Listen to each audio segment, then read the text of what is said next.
Assalomu alaykum hurmatli kuzatuvchilar. Bugungi kunda infarkt va insult kasalligi haqida eshitmagan odam bo'lmasa kerak. Bugungi videoda mana shu kasalliklarning boshlanishidan bir necha yil avval bemorda paydo bo'ladigan belgilar haqida gaplashib o'tamiz.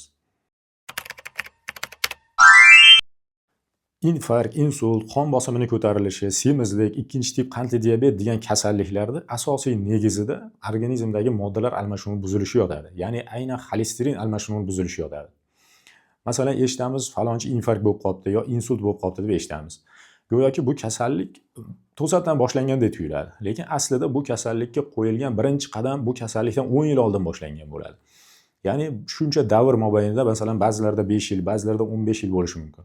Mana shu davr mobaynida biz yegan oziq-ovqatlarimizni tarkibidagi zararli xolesterinlar qon tomir devoriga asta-sekin cho'kib boradi. Va natijada bir kun kelib o'sha joy tiqilishi natijasida infarkt va insult kelib chiqadi. Ya'ni infarkt, insult bu kasallikning finish bosqichi hisoblanadi.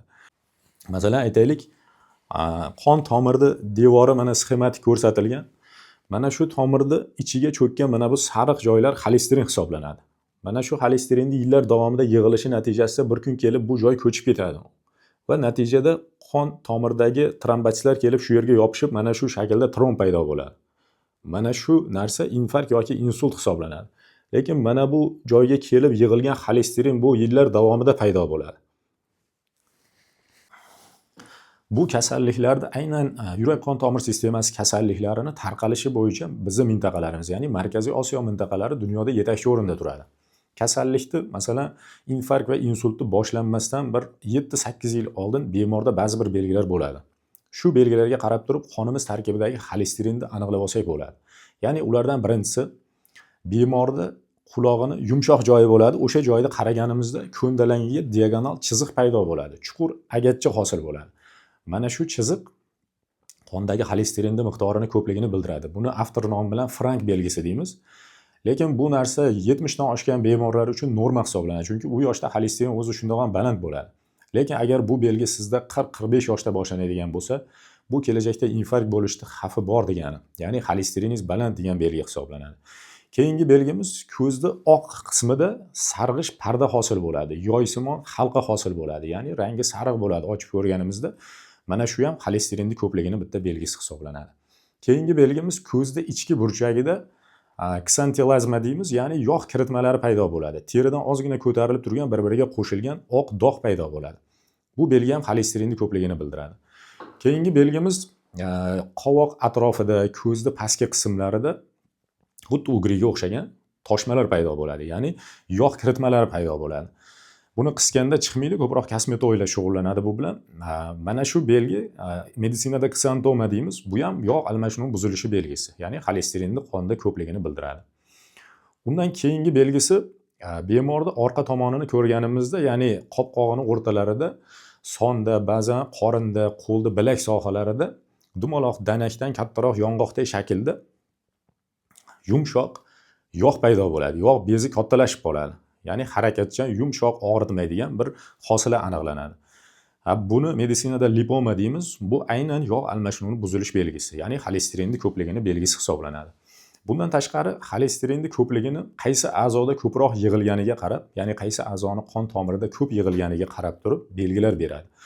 Masalan, aytaylik, bo'yindagi arteriyada, ya'ni uyqu arteriyasida xolesterinning yig'ilishi bemorda ko'proq vaqti bilan bosh aylanishiga sabab bo'ladi. Masalan, ko'proq bo'yinda reski bukkanda bosh aylanib ketadi. 1 yil davomida 2-3 marta shu holat kuzatiladi. Va orada bu narsa yo'qolib ketishi mumkin. Undan keyingisi quloqda shovqin paydo bo'lib qoladi. Ya'ni qon tomirlariga, miya tomirlariga xolesterin cho'kishi natijasida tomirlar torayadi va quloqda yurakda urishiga mos ravishda shovqin paydo bo'ladi. Shovullagan shum eshitiladi. Undan keyingi belgisi o'tgan videoda aytib o'tdim. Agar yurak tomirlariga xolesterin to'planadigan bo'lsa, bemorda ozgina yurganda, ya'ni 100-200 metr yurganda shu ko'krak sohada qisish paydo bo'ladi. Yoki to'yib ovqatlangandan keyin ko'kragi qisadi. Yosh katta bemorlar aytishadi, nevaralarini ko'targanda ko'pincha shu joyimda og'riq bo'lyapti deb shikoyat qilishadi. Yoki zinadan 2-3 etajga chiqqanda og'riq paydo bo'ladi. Bu stenokardiya deymiz, aynan yurak tomirlariga xolesterinning cho'kishi bilan bog'liq. Undan keyingi belgisi, masalan, ichaklarda ta'minlaydigan qon tomiriga, qon bilan ta'minlaydigan tomirga xolesterin yig'iladigan bo'lsa, qorinda dam bo'lish kuzatiladi. Yosh katta odamlar ko'p shikoyat qiladi. Ovqat yeb bo'lishiga qorni tarang bo'lib ishib ketadi. va ich kelishi kamayadi. Mana shu belgi ichak arteriyalaridagi xolesterinning belgisi. Agar buyrak arteriyalariga tiqiladigan bo'lsa, qon bosimi oshib ketadi. Masalan, 180-190 gacha ko'tariladi. Bu aynan buyrak arteriyasiga xolesterin yig'ilishi bilan bog'liq. Undan keyingi belgisi, masalan, oyoqda arteriyasiga yig'iladigan bo'lsa, bemor 100 metr, 200 metr yurganda tizzadan pastda og'riq bo'ladi. Dam olganda o'tib ketadi. Va oyoqni ko'rganimizda terisi quruq bo'ladi. Tirnoqlar uzunasiga emas, eniga qalinlashadi. Ya'ni qalin bo'lib qoladi. Tirnoqlar sinuvchan quruq bo'lib qoladi. Oyoqni tovonida yorilish bo'ladi. Terisi quruq bo'ladi va ko'proq muzlashga, uyushishga moyil bo'ladi. Bu aynan oyoq arteriyalarida xolesterinning yig'ilishi bilan bog'liq.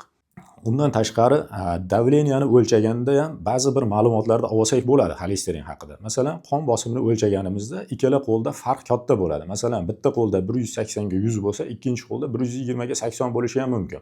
Bu aynan ikkala qo'lda arteriyasidagi xolesterinning har xil yig'ilganiga bog'liq. Ya'ni bitta qo'lda ko'proq, bittasida kamroq yig'ilgan bo'ladi.